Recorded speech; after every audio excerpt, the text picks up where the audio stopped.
we feel like we have to have our own shit, and I get that. I get that, especially being somebody who likes peace. Mm-hmm. But at the same time, man, that where we're going, it's going to be something that you're going to have to find within yourself amongst others. I'm surprised that the millennials haven't developed more and more communes, and maybe they haven't. I just haven't researched it. But they're the ones hit real hard by the economy, under $100,000 student loan and terrible work options. And so I'm surprised that they haven't formed more new agey kind of communes, but maybe they chose to go live in their parents' house instead. I went to go visit a commune, and it was one of the more cool things I had ever done. When I graduated massage therapy school 17 years ago, I thought I was going to go live in a commune. I was like, screw this. I don't like society. I'm going to go live in a commune. So I started researching communes when the internet first came out. One of my first things I did on the internet was research communes, and I found one in Tennessee. It was called The Farm, and it was started in the either late 60s or early 70s, and it was still functioning, and it's one of the oldest functioning ones, but it was one of the first ones that happened in that fad, the hippie fad. But anyway, I called down there, and I'm like, it's in Summertown, Tennessee, and my ex-husband's family actually lives in Summertown, so I was able to go visit later, 20 years later. But anyway, when I called down there 18 years ago, I was like, hey, I'm a massage therapist. Surely you guys need a healer. I'm going to come down and grow some veggies. And they're like, don't do it. And I'm like, why? They're like, there's no jobs here. This is a commune. Like, you either come with money or you have a skill that's already being sold, and you can just set it up here, but you can't come here with nothing and expect to live. And I was like, there's no work in the city. And they're like, it's Summertown. If you were to come here, you'd see that there's like 500 people in the actual city. And I was like, oh my God, bummer. So I then started my own business as a massage therapist, which was fine too. But 18 years later, I'm living in Tennessee, and I find out my ex-husband's family, some of his family lives in Summertown part of the year. So I was like, oh my God, that's where the farm is. So I got to go. And this was the coolest thing, Bo. If you ever get a chance, you should go.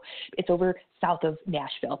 And $40 a night got you a room, a bed, 3 vegan meals a day, in a beautiful home, in this beautiful commune where there's like a little cafe you can go sit at, or you can watch her make soy, or you can go to, they have a bookstore. I mean, it was just adorable. And $40 a night got you 3 square vegan meals.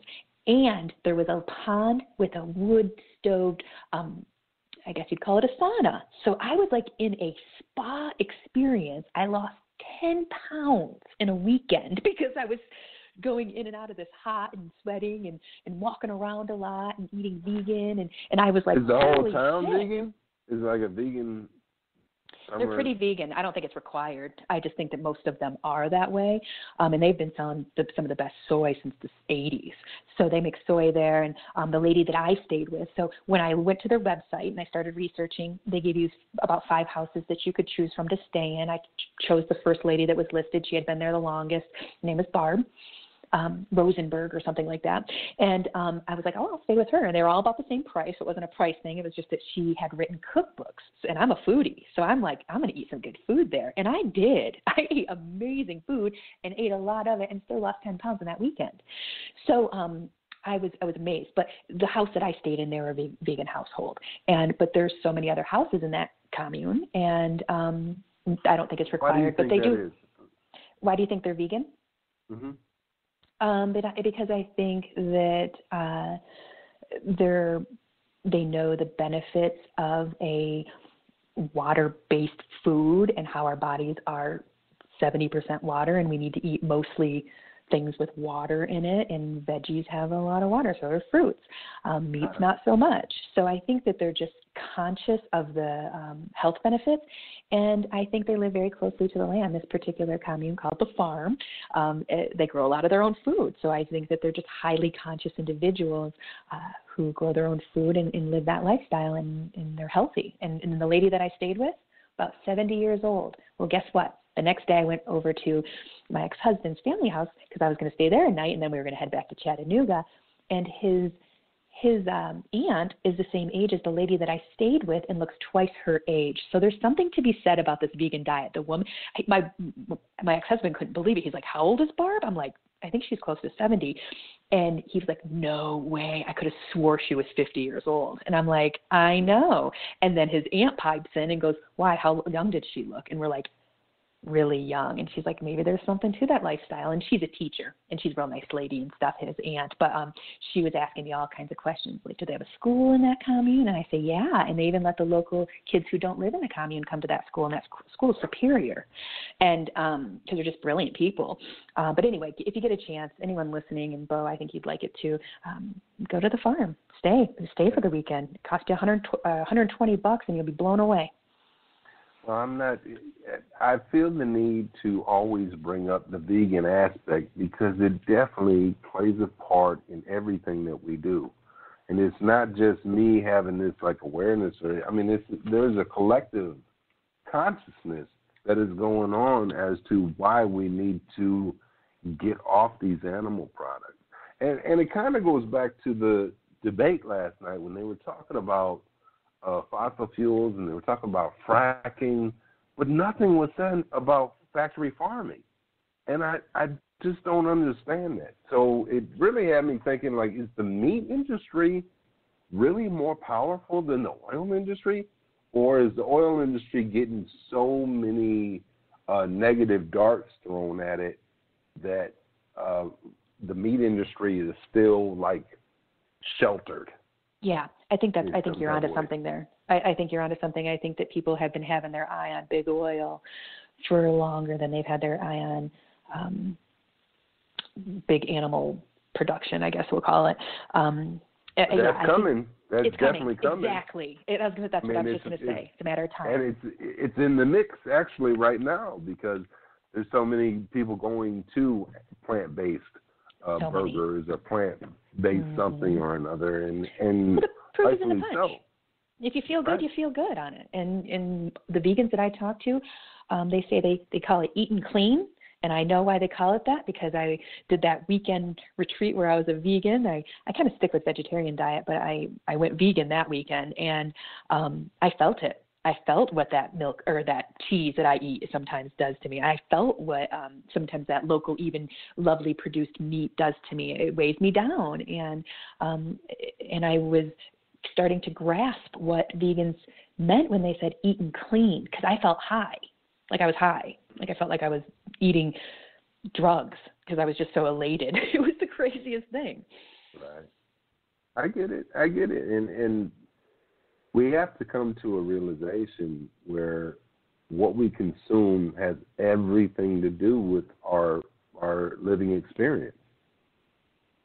And if we're not being mindful of the process of the food, some people will say, well, there's chemicals sprayed on the vegetables. Yeah, but it's not the same thing as bleeding sentient beings that have gone through fear for X amount of time, and now they're being butchered, and they have this worry, and many of them are going through disease. There's a mass amount of antibiotics that are given from the chemical companies to put into these animals. Mm-hmm. Not to mention the steroids to keep them bulked up, to make them look like they're healthy. So there is a process that is going on that humans need to be aware of when it comes to their consuming.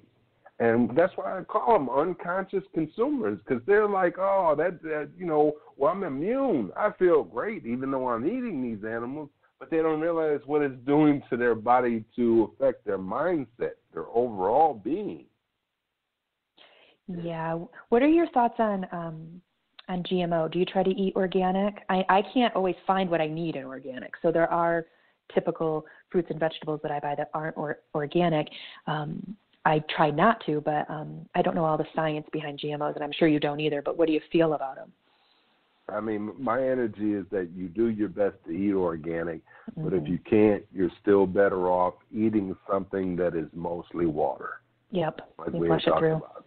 Yeah, so it just becomes this mindset of, see, because when you are eating something that is a sentient being, you are eating blood. Ultimately, that's your consumption. meat, the meat is like produced because of the blood that is pumped through it. So you are ultimately eating tissues that are blood. So when you are consuming this blood, it is a very low energy vibration, and it's just rotting flesh, ultimately. So you have to consider, like, okay, eating this flesh, you take on a mindset that is that will vibrate in a way that will keep you in a fearful-based energy. Do you food prep? Do you cook like a pot of beans for the week, or do you go? I got beans on the stove right now. Do you? Yes, I do. It's soaking. I like to soak mine overnight, and then I cook them for several hours, and then I got beans for a long time. I love beans. I loved beans when I was a kid. I grew up eating meat because, I was from Midwest, Michigan, very common to eat meat and potato every day, and we did. And I remember occasionally my mom would make some great northern beans. They're these white beans, and she put a couple chunks of ham in there. And I remember watching how I was young, like 6, or younger, and watching how I respond when I ate beans and being like, why do I like these so much? Oh my God, they make me feel a certain way, and I just love them. Well, come to find out, as I get more psychic, as I get older, I've been Latina so many times, and Latino. And so I was like, oh, I'm remembering past lives, and I probably survived off friggin' beans and rice, which is a common meal. Yeah, I mean, and they're great with protein. So good. They got carbs in them too. They got carbs in them, so your body can get some of that, fuel that it needs, and you get all those proteins. And I've heard, and I might be saying it wrong, but I've heard beans and rice is a perfect combination of protein and carbs, and that it is like a magical combination when you put the two together. It does something for your body, and I'm like, oh, add a little veggie to that, and you're good to go. Yeah, I do it often, and I mean, regardless, you are taking something that does not need to be killed and putting it into your body. Not to keep on harping on it, but as wonderful as it tastes, it's a benefit. And I eat a lot of salads too, a lot of vegetables, fruits. You don't have to eliminate a lot from your diet in order to still survive or even to flourish. Do you miss bacon? Well, I would say that the taste of bacon was always, delicious. But at the same time, why is it delicious? It does not have to be beneficial to you. Sugar. You can eliminate a lot of sugar from your body too. That's and my it will thing. Be beneficial too. I do. But it's really not more well. important than animal flesh. Animal flesh is vastly more important to eliminate. Same thing with dairy. The way dairy is gone about to get to you is an extremely negative process. The raping, the taking, but the way it is gone about getting is something that we are constantly saying, okay, give me more of this, but we don't even give a fuck how it's begotten. We've disconnected ourselves from that shit, and it affects everything because it's everywhere. I feel like capitalism has a little something to do with that, and I'm sure there's many angles we could go at with this, but I feel like, 50, 100 years ago, typically the man would work outside of the home and he could afford to have a family and a wife and a couple kids and maybe money would have to be tight sometimes, but generally that was affordable, and the mom was able to stay home and take care of the kids and maybe even have a part-time job and clean the house and cook meals. I feel like with the modernization of society, I feel like two people working outside of the home upwards of 10 hours a day coming home, and unless you put something in the crock pot before you left for work in the morning, you're going to have to get fast food, or you're going to do a quick frozen meal, which again has very little nutrient in cooking a proper meal. So I feel like our society has sped up so much that now we have zero time to even consider what we're consuming. We don't even have time to plan a meal, let alone think about the one that is in front of us that's we just bought. It's easy and we go with it. And I feel like that's what's going to change a lot in the future too. I think we're going to go back to some more older ways with working less outside of the house and being home more so that we can nourish ourselves properly. I've been there. I've ran businesses since